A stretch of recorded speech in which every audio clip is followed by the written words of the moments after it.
Thanks, Matthew. Yeah, although I suppose with the weather patterns across the U.S. today, maybe some folks listening today would find some value in venting and asking for some best practices there. But we will digress and thank everybody for joining us today for this joint webinar between Client Circle and the Agents Council for Technology. My name is Chris Cline. I'm the Executive Director of ACT, the Agents Council for Technology, and really excited to continue our series this year of partnering with amazing companies who have invested in the health of independent agencies and the channel at large to bring tools, resources, thought leadership, expertise around any variety of topics within their area of expertise, and to talk about things that are resonating with agencies based on the questions and the conversations we have as we travel in and around the industry. So it's really excited to get back together again with Matthew here from Client Circle, albeit virtually. It was fun when we did that on stage in Nashville a couple of years ago, but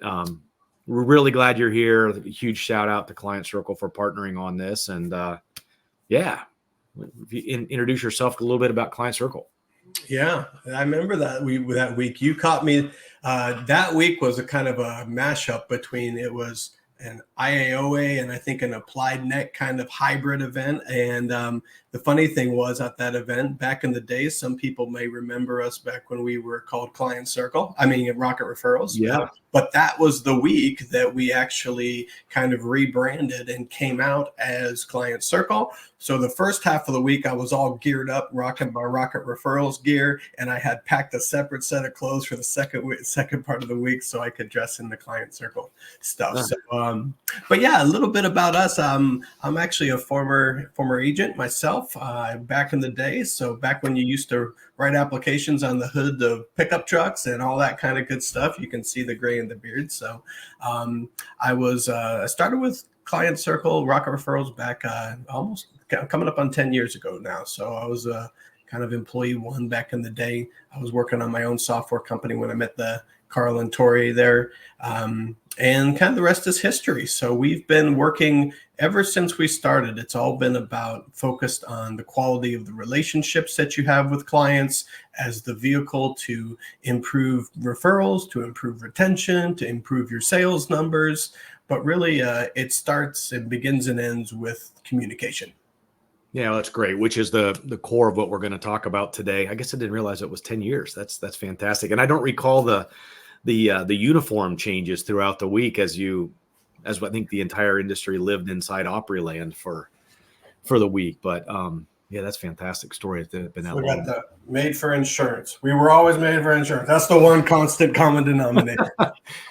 That's great. So I'm going to advance the slide here a little bit and just give everybody a perspective of what we hope to cover today. And I'm the one person in the world that has to take their readers off to read their computer screen. So I'm going to pull those off for a second. But as you referenced, we're going to talk about how to use marketing and communication tools to overall impact the client engagement using emails, and how do we think about text as a viable communication strategy, and also some of the emergent, I guess, if you will, regulations around text. We get a lot of conversation about that, and how to think more about being online and available to your overall customer base, and maybe some other different ways about using content to create relationships.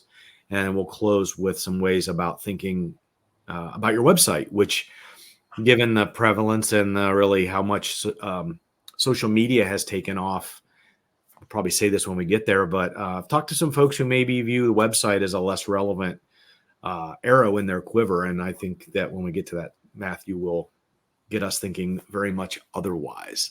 So as we work through these, and now that you kind of see the themes of the day and the things we're going to talk about, please feel free to use the chat, the question feature in the software. If you have a question about something that Matthew's elaborating on, please feel free to put it in there. If you have a question about something else, the folks in the background and ours will be kind of taking a look at those things. And if they're organic to what we're talking about now, we'll address them. Maybe we'll address them at the end as well.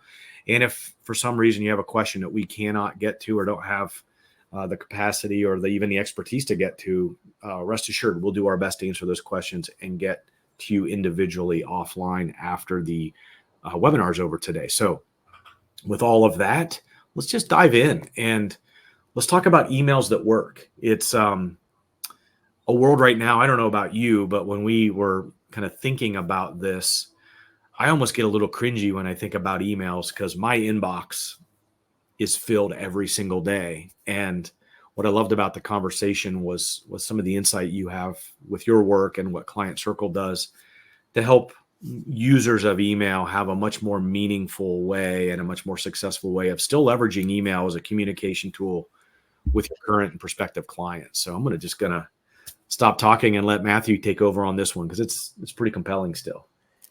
Yeah, I think what's really important when you're thinking about the channels of communication that you're choosing, because really you should be considering all of them. If you're a well-rounded individual or well-rounded company, you've got to recognize that not all people prefer the channel that you want to deliver content through, right?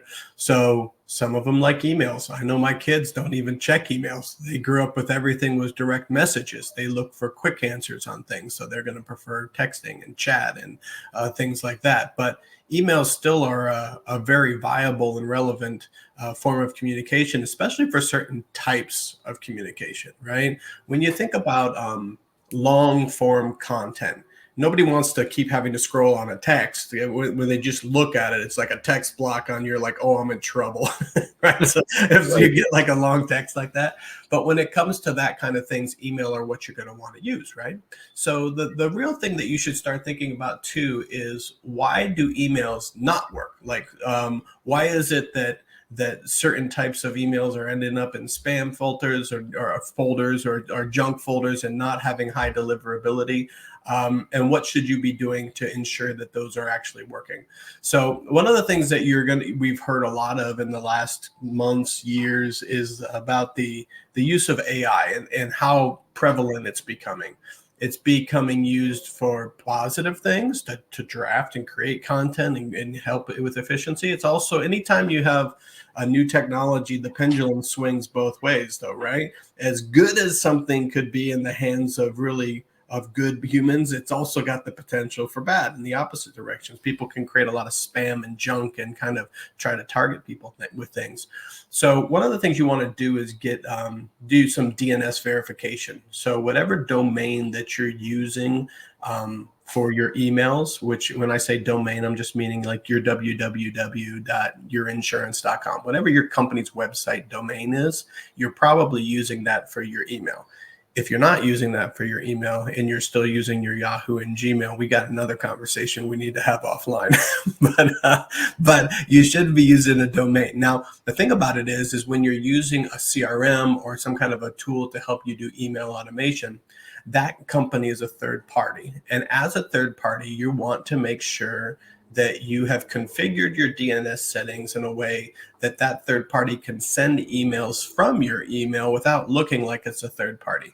So if you go ahead. I was going to ask, just to make sure we're catching everybody up and not overlooking, can you elaborate on DNS just to make sure that everybody's level set on what that acronym stands for and how that applies? Yeah. So what it is like, if you go into if you're hosted with GoDaddy, for example, you're going to go in and you're going to go to my account and your settings, and you're going to see that there's something called a DNS record.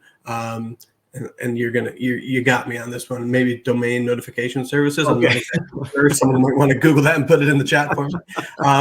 But there's ultimately certain types of settings that you have that authorize third parties to be able to use that domain to be able to send on your behalf. Okay. So if you were using like a MailChimp or a Constant Contact or something like that, and you were sending emails and you had not done this process, it would say, Matthew at Jurgens Insurance via Constant Contact or via MailChimp. And that is a kind of a sure tell that it's coming from a third party and it's part of an automated email. And the whole goal of this is you want to be able to use technology to gain efficiency and scale when it comes to email outreach, but you don't want to lose that personal touch. And we thank you, Jenny. Thank you. And so what you want to do is authorize that third party to be able to send from them. That gets rid of that little tail on the end of the email, right? And it will still look like whoever their CSR or their producer is was actually sending that email on their behalf. It'll also ensure that if you have an email provider, Gmail or Yahoo or Outlook or whatever, they're not seeing and flagging it as coming from a third party. They're recognizing it comes from an authentic approved sender, more likely to end in their primary inbox rather than going to one of those sub junk folders. Gotcha. So I apologize for putting you spot on an acronym. Sorry, I've been exposed. Laura and Jenny can host the next webinar, and you and I can keep talking about Midwestern weather patterns. No, but in all sincerity, right? It's a way that we probably all have some, even if it's at the subconscious level, when we're skimming our inbox really quick. If something like that looks a little fishy, that's a pun, I guess, that I didn't even intend, but it will look inauthentic, like it's part of a bulk communication, probably less focused on you. But also when you consider probably all of the organizations that are listening today are going through some sort of phishing notification, or, how do you pay attention to the types of things so that your organization or that you individually do not become a victim of some sort of a cyber or a breach. And one of the things that we're trying to look at is to make sure that all the things add up and that the domain of who an email is coming from and the topic, all of those things become relevant. And so you could be 100% relevant and legitimate email that you're sending out. But in addition to the systematic filtration of the inboxes, somebody could choose to completely delete your email or report it to their phishing box if things don't look the way they should. Yeah, which kind of my mind goes to a question that we hear a lot, which people say, how do you, I don't want to bombard my clients. Everybody's afraid that when they start to use automation in some fashion, that automatically means dripping on people incessantly till you drive them crazy. and that is not the point of any of this. In fact, it's the opposite of what you want to do. Every email that you send a client should not just be throwing spaghetti on the wall and hoping some of it sticks. Every email should have a purpose. The purpose should be adding value to the relationship that you have with the client. So in addition to doing the DNS validation, and also make sure that your signature lines match. So if you're using a third party, make sure you got the exact same look and feel so you've got continuity, so it doesn't get any record scratch moments for the receivers of your emails that might make them curious what's going on here. But after you've done the foundational setup work, think about what you're sending to people, right? I mean, things like surveys are great because they're checking in. How are we doing? Keeping the temperature of the relationship. Have there been any changes that we need to monitor? Can we improve any way here? Or can we capitalize on an opportunity? But from the customer's perspective, a survey should be about them. It should be about, is the promises that we're making to you, are we delivering upon those promises? And if not, what is it that you would like to see happen? And if so, give us something specific so we can keep doing the things that you love, right? So that type of an email is really good in it. And that's a longer form question sometimes. So you want to use an email for that. Other things that you want to do, and I'm trying to remember if this is on the next slide or not, so I'll just go ahead and kind of talk extemporaneously until. But we find that educational content, it is a great way to use email as well, right? So in the industry right now, you're seeing so many changes, that's happening. Weather-related changes are causing events to happen, and those events are leading to higher premiums. You've got carriers pulling out of market. It's in coastal markets. You've got rates going up. And consumers are sitting there. I think I read an Insurance Journal article the other day, Chris, that said something to like 70% of consumers are actively shopping their insurance right now, which tells me that they don't understand what's happening in the industry. I mean, so if you can use emails as a way to distribute content that's proactive, lets them know things about supply chains, things about rising replacement costs, other types of things. If you can tell them those things throughout the years and intersperse them in a way that makes it feel personal. And what I mean by that is not like they're on a mass list with everybody else, but make it feel like their CSR or their producer found an article that morning, thought about that individual client, and then sent them that to inform them about keep them in the loop. Say, hey, I wanted you to know about this. You might be wondering. That proactive approach has really been showing gains on the retention side from clients that we work with. So it's good. Yeah, I don't want to hover too much on email, but I was kind of thinking about this whole concept and when to use them in long form and those types of things. I I I know the objective answer to this thing is that it varies greatly based on intent and the other ways that you, as an agency, are communicating with your clients. But when you think about somebody's inbox, is there even a range of in an annual policy cycle or in a calendar year, like real rough numbers or ballpark about how many, like when you start to get to the point where you're sending too many emails to your client base? Obviously, if you're using email to send certificates to somebody that needs a certificate on a weekly basis, that's that's an anomaly. But you think about the middle of the bell curve, your personal lines book, your small business clientele that you don't necessarily interact with a lot. Is there any sort of best practice for the frequency of and making them feel, even if it is a bulk communication, how do you add some personalization to that using some of the efficiencies that are available in the marketplace? Yeah.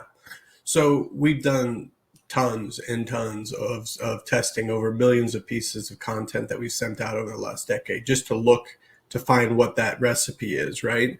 One of the things that we found, surveys, for example, space them out every 6 months.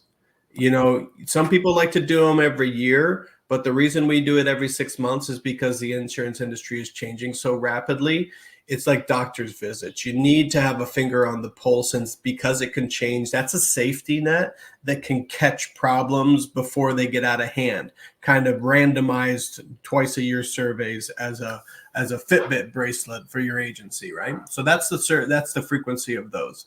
Renewals, I see a lot of differing approaches on that right now. I talked to some agencies that like to do kind of a 90-60-30 approach to the lead up to a renewal. Some of them just kind of go the 60-30. Some of them, what we're seeing is they'll do a 60-day renewal email that's kind of a general, your renewal's upcoming, here's what's happening, kind of an educational approach to that.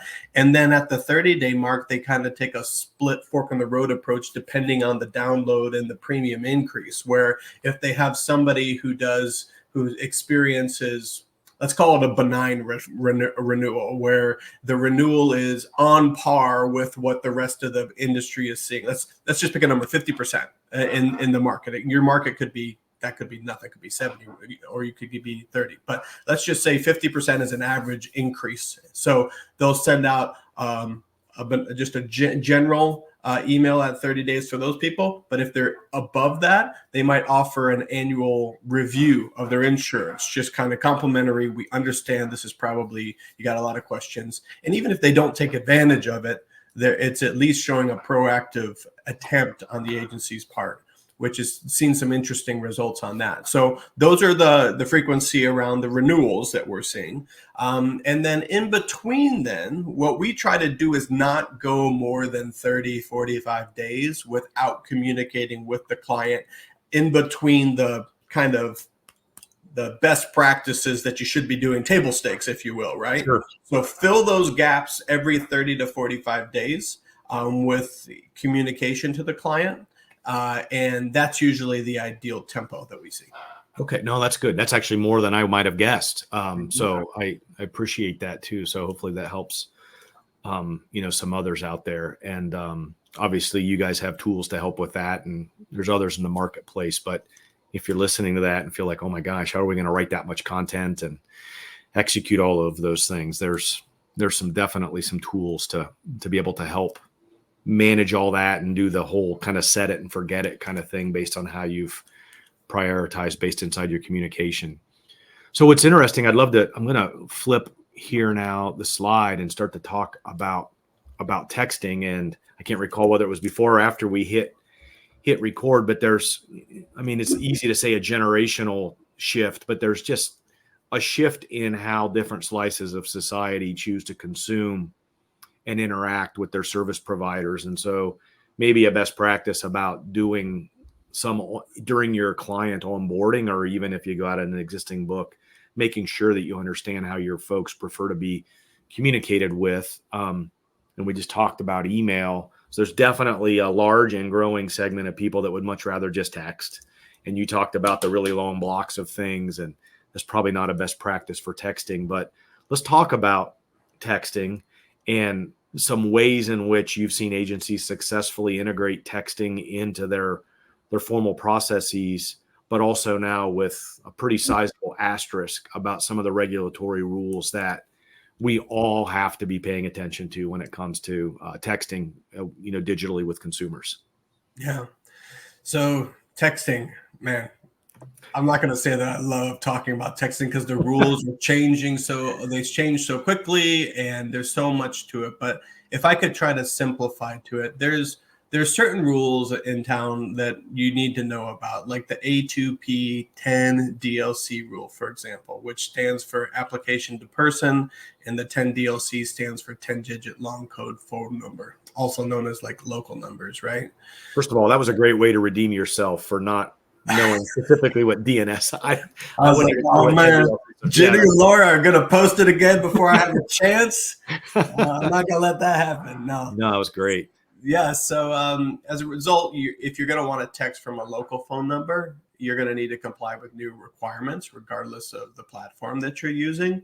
So a lot of agents that we work with have local, like voice over IP numbers. They have a local phone number. They've never really considered the fact that they could text from that number or don't know how. So one of the things you have to do is you have to follow the rules. Now, they also have the campaign registry, or TCR, that begins clearing text messages between brands and mobile providers. It checks to see if the message is registered by a brand before instructing the provider to deliver it. So one of the things that we've been doing is building an integration with these TCR to automatically register numbers so that they don't need to worry. You don't have to worry about registering any 10 DLC numbers. We manage for you. So the other thing that we found is that you really need to start checking your privacy policy on your website. Some agencies don't have a privacy policy on their website, which is being something that, again, table stakes. We're telling every agency that you need to be speaking to like your attorney or doing some inquiry both in your state and at a federal level to make sure that you're notifying clients about what kind of information that you have are collecting from them on the website and other types of things. So let's just assume that you are doing those things, right? One of the things you can't text someone to ask them to opt in for texting, right? So you're going to have another approach to texting. One of the things that we do is you can send an email to a client letting them know, hey, if texting is something that you're interested in, then text back this number to join.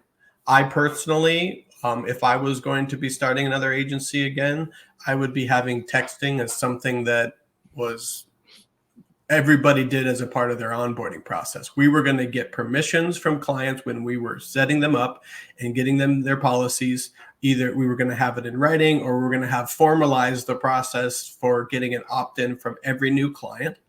And then we were going to be documenting that in our agency management system. So we had a record of that so that it worked really well with companies that do texting campaigns, right? So, and if you don't have a process in place, what I would suggest is draw a line in the sand. Say, from this day going forward, our new standard operating procedure is to get permissions from all new clients to be able to text them. We're going to add opt-in forms on our website, on our quote forms, so that we're getting a checkbox and an opt-in permission from prospects that are coming through, so we know which prospects have opted in to receive text messaging. And once we did that, then I would get a process in place, probably around the renewal process, whereby we were checking in with people in the renewal process and asking them, would you like to get updates from us via text message, and then go ahead and text join and things like that, and then documenting that. So that would be my kind of spring cleaning or my best practices process for if you had done it or if you hadn't done it. Well, I think that's kind of a multifaceted. There's multifacets to that, to the positive outcome in that regard. First of all, you make strides to ensure compliance with federal and state regulations around texting and digital communications. It's a touch point with your clients. You're showing that you care, and how they would prefer, and then you actually are, kind of delivering value in a way that aligns with the way they'd like to be communicated with, and just sort of updates all your contact information with your folks, as well. So, this is an interesting one, and it's the touchiness that comes along with regulation, right? And this was something that feels like it's very onerous for small businesses to have to reconcile and comply with, and to build processes and the tools to stay compliant with these regulations. And it is on the front side.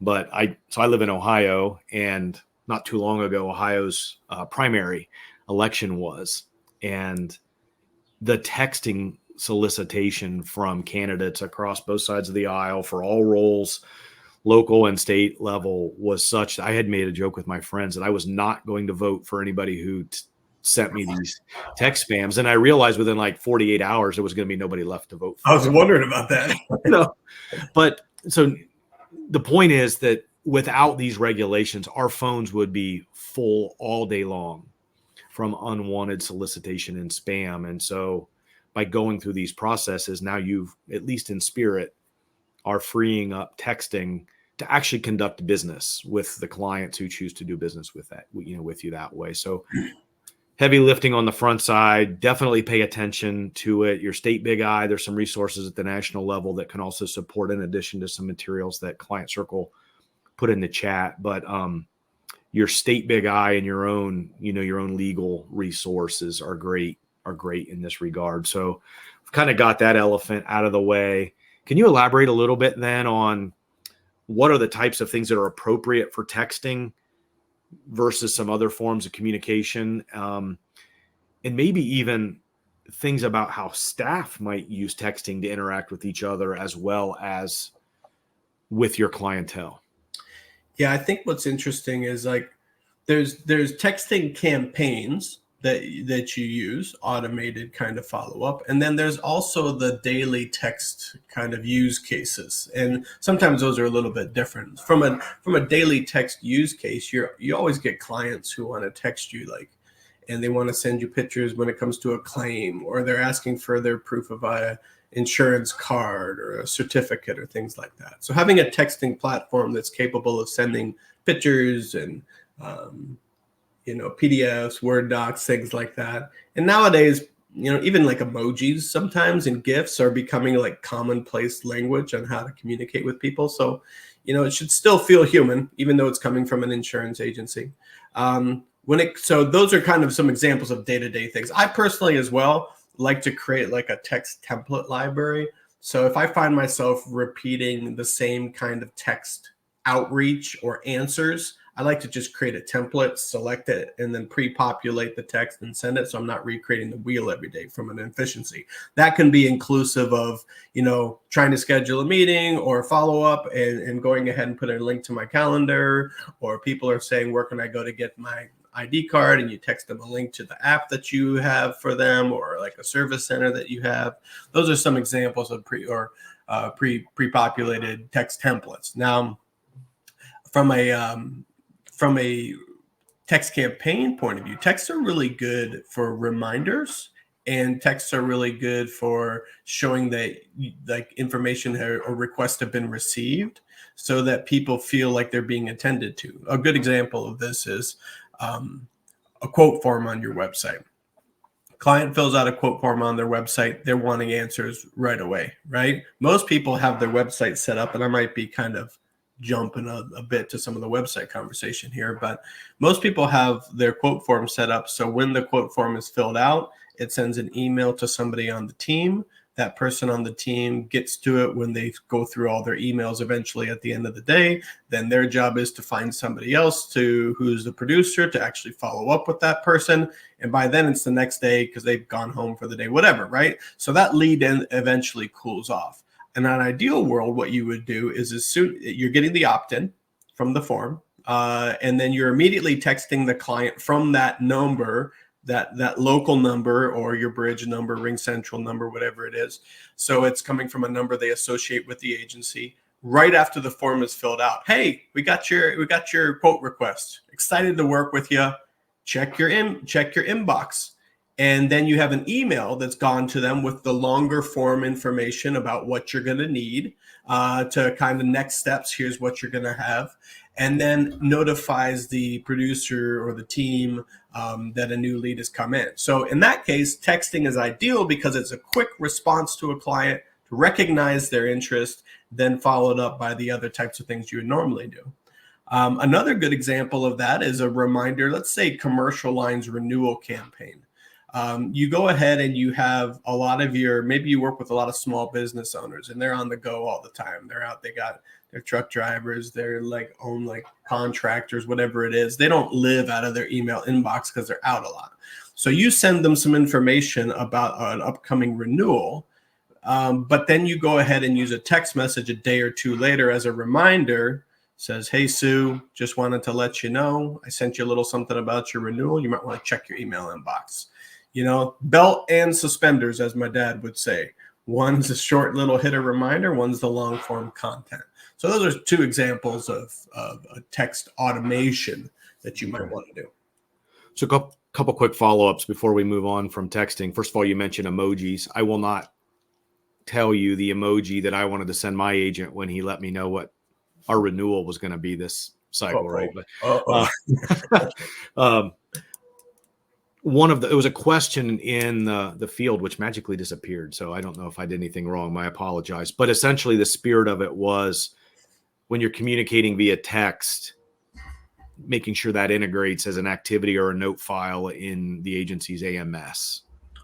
So there's a couple things that I can speak for us in terms of how we help agencies with this. Where possible, we've built the ability to go ahead and send notifications, logs back into the agency management system.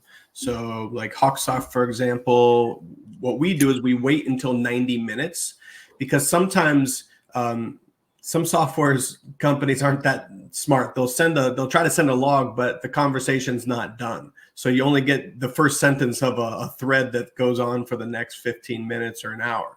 So what we do is we wait for 90 minutes to ensure the whole conversation has been completed, and at which time we go ahead and send a log back to that client's record where you have a transcript for E&O purposes of the entire conversation.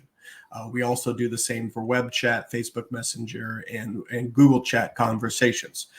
Same thing, AMS 360, we do that kind of there. We go ahead and you can create the activities back in there. Some platforms currently don't have an open API. So what we do in those situations is we give you the ability to get an email transcript where we will send you the same documentation, time-stamped whole thread of the conversation into your email inbox. And then some people who on other platforms, they'll either use use an Outlook extension to get it back into their management system, or they'll drag and drop, or they'll do other types of things to do that. So that's kind of what we see there, Marissa. Okay, great. Thanks for that. Yeah, I mean, I know it's been one of the early, and with all the messengers and the other ways of communicating with people right now, if there's a method of communicating, you can be certain that customers are certainly going to use it along the way. And it's great to hear that's being remedied in a positive way for folks. Let's do this. Let's migrate to online and sort of as a broad way. But I think with this isn't so much around all of your social media presence, although if there's Q&A there, we could address that. But some thoughts you have just around the overall online presence that an agency has, whether it's their Google business page or reviews or those kind of things that can be easy, I think, for smaller businesses perhaps to dismiss as a viable tool or to set and then forget. So I'll kind of stop and let you kind of elaborate on this one a little bit. Yeah. So one of the things that I would tell you is be empathetic with your clients. And I don't mean sympathetic. And it's easy to kind of conflate those two terms. Sympathetic is what would I want, if I was on my website, right? But, I'm almost 50 now, and I grew up in a different time than my clients, than some of who are in their 20s. So the real empathetic question I need to ask is, what would a 25-year-old client who's visiting my website, what would the experience that they expect? And are we delivering that?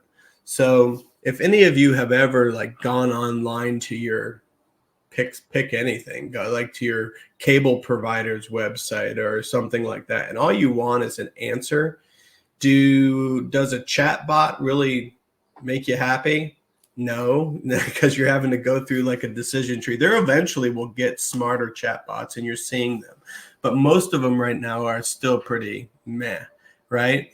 What people really want, if they're engaging you online, whether it's through your Facebook business page using the messenger feature, whether it's through Google Chat asking a question, or whether it's through web chat that's on your website, and we advocate for the use of all of these tools, is they want real answers from real people. Now, a lot of agencies are afraid to do this because they're afraid they're going to get inundated with too many communications, and they say, I don't have the staff to keep up with this. It's been my experience that you're not necessarily going to get flooded with comments on those channels. But what you want to do is really consolidate those channels into a single channel to monitor. So we built this tool called Conversations, and what Conversations is it's a single channel that's designed to be able to see Facebook, web chat, text messaging, everything in one place, and then a mobile app that allows you to see conversations happening anywhere and reply back to them from that central channel. And we did this because we realized it was a pain point. And so in that way, you can go ahead and give people live answers, whether they're visiting your website looking for a quote, or they're looking for a certificate or whatever. You'll be able to give them live people and live answers, but do it in a way that fits your life. Because if you're out at your kid's soccer game or at a PTA meeting or things like that, you're not always at your computer. You need to be able to see things on the go. It's also really nice when one of the things that a CRM can do is it can recognize data from across different platforms. Here's what I mean. If your texting platform is connected to your agency management system, then when an inbound text message comes in, because the data that's in your management system is also in your CRM that's connected to your texting, you'll be able to see who's texting you. Because their phone number is in your management system, ideally. If it's not, get on it, clean up your data. But if it's there, you're going to be able to see, who's texting you. We've built the ability to be able to see what policies, their last NPS surveys, feedback they've left as well. That way, if you are at the soccer game, you're going to be able to know who you're talking to, see the past conversations and things like that. So a lot of this is really about getting software that fits your life, getting tools that fit the way that you want to do it. But ultimately, you're going to be you're going to close more deals with your prospects. You're going to retain more clients because you answer their questions quickly. You're going to attract a younger clientele because you offer services that they expect. This is, again, they can get it if they go to Geico or any direct writers. They're going to have great. That's why the Geicos of the world are spending billions on customer experience and being able to get great apps, quick questions answered, things like that. That's who you're competing against, not to mention the Hiltons and the Disneys and the Teslas of the world. So the bar is elevating on customer experience. So you got to kind of rise to that expectation. Yeah, and that can sound intimidating if that's not already a set of capabilities that are built, but it's great to know that there's organizations like yours that have had this built out. I was exposed to this capability as a consumer before I even had conversations with it, but I think it was before I joined the Big I and ACT, so more than a couple of years ago, but we had traded in our car, and I went into my agent's webpage, and there's a form, right? Suggest a change, and it was year, make, model, VIN number, make sure you get the limits right, and no more than hit submit. I got a text from our agent that said, "Hey, congrats on the new car." And that's cool. I was like, "Well, how in the world did you know? Like, you're no way in the world you're monitoring." But he had, I don't know what company's product he was using, but he had that centralized comm so that anytime anything came in through his online tools, he got the alert on his text, and he was able to know, hey, this is Chris Cline, and that kind of thing. And not because we have a personal, relationship from over the years, but it was just the tool that he had. And I thought that was pretty cool, and it's just a nice touch, and it will get you taken care of just enough. And I think that's maybe the spirit of what you were kind of saying there with these real-time tools, is that you don't have to necessarily have the customers ask done and executed in real time. But most customers want to know that they were heard, that their problems are being taken care of. And then that gives you the opportunity to personalize that and then set the expectation about what's next. And then, of course, then we have to deliver on that. But I think that can be sometimes the angst that all of these comms coming in real time require us to solve the problem in real time. Mm-hmm.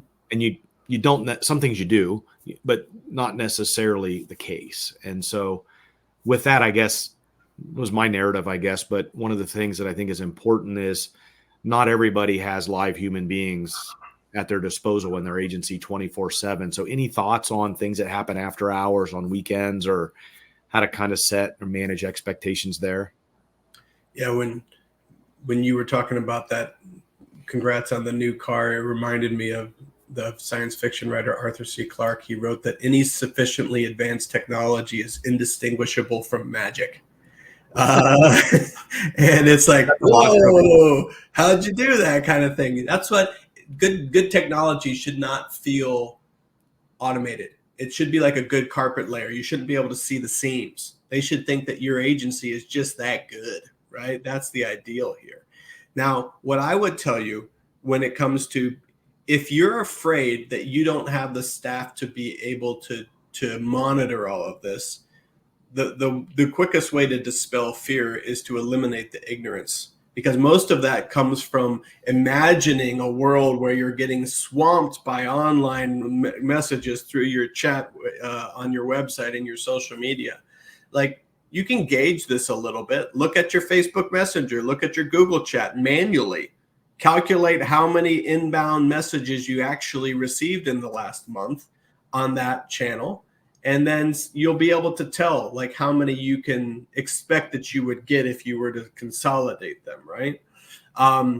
The other thing is like when we built web chat, we understood that this was a concern and we wanted to address it. So we gave agents the ability to set up hours of operation on web chat. So you could say 9 to 5, we are open to chat. These are the people on the team who will get visibility into those chat and are able to respond back.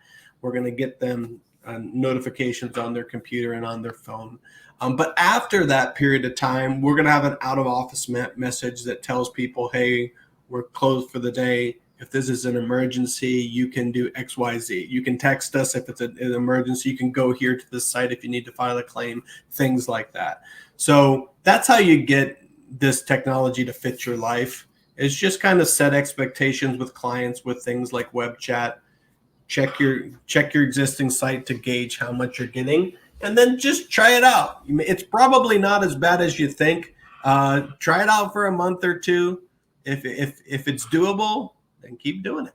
Yep, that's right. And you're right about being magic. Like I would have been impressed if it was an hour after I submitted that form when I got a text. But the fact that it was, I mean, I'm exaggerating, but it seemed like 90 seconds. But yeah.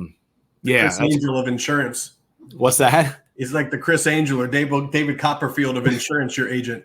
Yeah, something like that. And here in rural Central Ohio. So it's definitely doable. But definitely want to be respectful of time here. I've got a couple other kind of areas to explore. And let's talk about content. This was kind of a buzzword a number of years ago, and everybody needs to be a content generator and a content generator / marketer that sells insurance. And maybe some people overcook that a little bit, but there's definitely very real value in articulating your expertise and the value you bring to the marketplace with some online capability. So I'd love you to elaborate on that.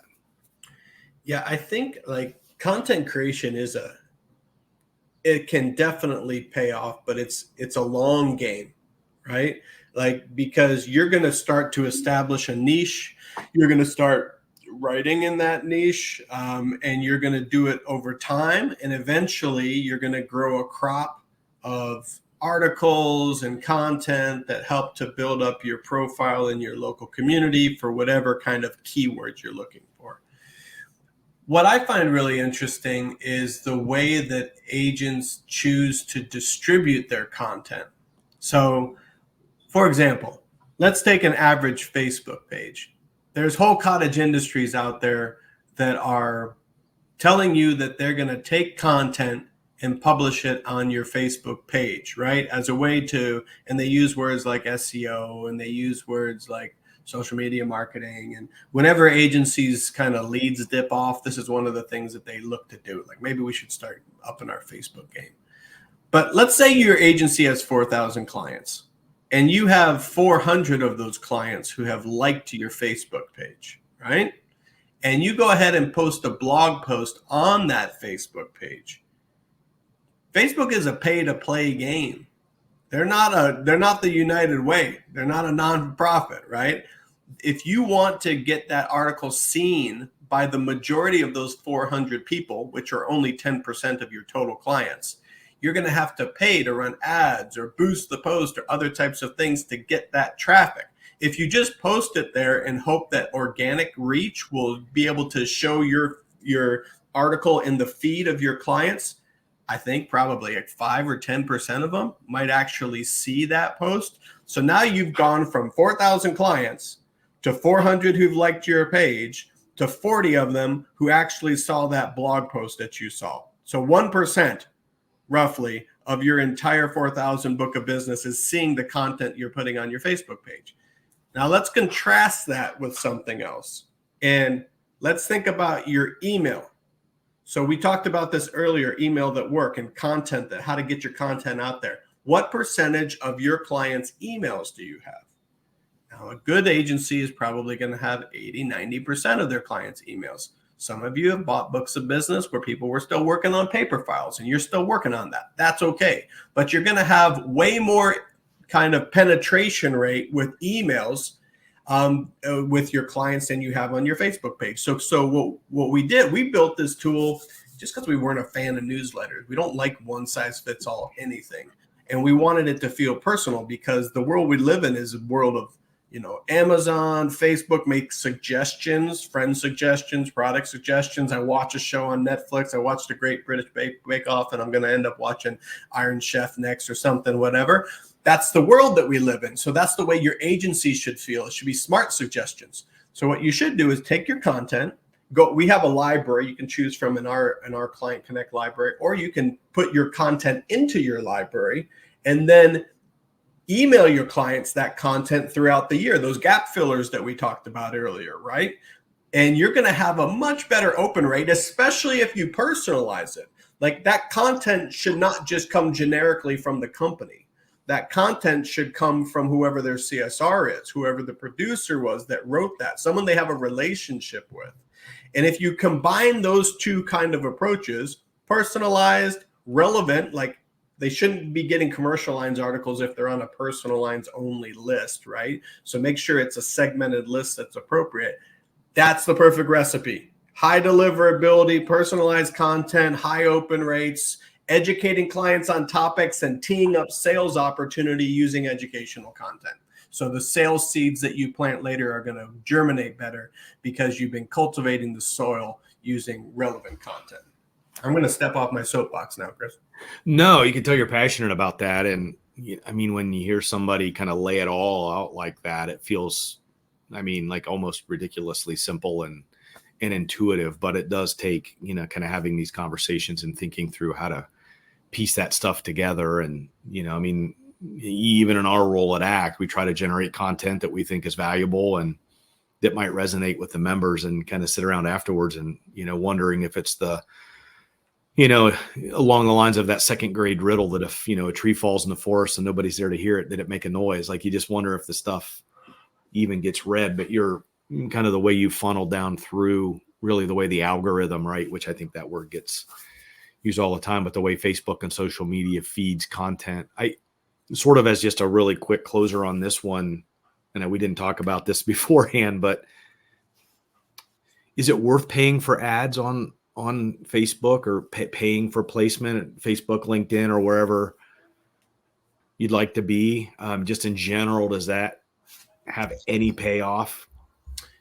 So I'd say a qualified yes, but it really depends. Like, I mean, what is the end game of the paying for it? Like, do you have a strategy in place whereby you have some kind of a compelling piece of content that people are willing to click on, that is going to not only get their interest and their attention, but then it's going to direct them to take action that ultimately converts them into a prospect that allows you to turn them into a customer? If you have all those things together, then Facebook can be very effective. But it also takes some knowledge of how to set that up, some tweaking, some commitment, some budget, a lot of other things to be able to do that effectively. But the people who do it can do it really well. Gotcha. All right. Yeah. I guess it makes sense again, right? It's not, you can't just throw a few $100 in an ad and, expect the phones to ring off the hook. But right. Yeah, that's good to know. Let's do this. We're 9 minutes from the end of our commitment. I'm going to finish with conversation around websites, and still relevant and still great tools and ways of thinking about them. But just as a reminder, if anybody has any questions about anything that Matthew's already explored, or that we can try to squeeze in here before we're done, please feel free to put it in the public chat or the Q&A. And you can see the Client Circle team is doing great about sharing links that help address some of these as well. And we'll hit them live or after the show. But I'm just going to turn it over to you and say, let's talk about websites here as sort of the close on this, and ways to think about websites in today's world. Yeah. I mean, when I was an agent, a website, what it was like a virtual business card online, right? You got one so that you could show to people that you had a presence, that you were legitimate, you weren't some fly-by-night outfit, right? And some people, that's about what they still have, is about that. The real question is, what do you want your website to do for you? Like, do you want it just to be a business card? If so, there's plenty of business card websites out there. Or do you want your website to be part of a larger technology play that's fully integrated with your agency management system, that's integrated with your CRM, so the left hand knows what the right hand is doing? Earlier, I talked about an interactive scenario where your quote form was automatically pulling leads in, using your texting platform, using your email platform, notifying your employees, those types of things. That's an example of a use case where an interactive website that's capable of connecting to those other tools really allows you to turn a manual process into an automated one that closes more deals. Another example of this is, we talked about already, was web chat. Some basic things you need on your website. You want social proof. Obviously, you want things like testimonials on there. You want, contact with carriers we work with, all that kind of basic, again, table stakes. Some of the fun things that we're doing is, we just launched, some of you may have seen a webinar that Tori Merritt, our co-founder, did last week, where we launched a new tool called Queues. Now, I'm still kind of working on my analogies for this, but the way that I kind of think about it is, how when you go, Starbucks has like a Starbucks app, and you can order your drinks through it. It kind of learns what your favorites are, what you buy and what you don't buy, and things like that. So like when you revisit Starbucks, it can make suggestions potentially. You could you want a biscotti to go with this, half calf, like latte, soy macchiato. I don't know what it is. I don't know. But it's starting to get smarter and then make suggestions to you when you revisit their company. So we built this tool called Queues. And what the cool thing about it, Queues is when we survey a client and they click on a survey, or when they engage with our content and click on a link, we're going to go ahead and remember some of these things about the client. And we're going to be able to track them when they show up to our website.